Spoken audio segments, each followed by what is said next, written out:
Сегодня комментарии давать не будем. Дознаватели поработают. По результатам свяжемся и обсудим.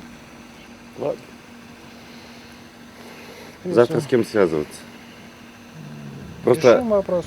Просто в Твиттере пишут, прям с Эжевы видно. Вот почему мы и поехали. Ну, темно, видно, да, там разговоров нет, но детали и причины после того, как дознание поработает.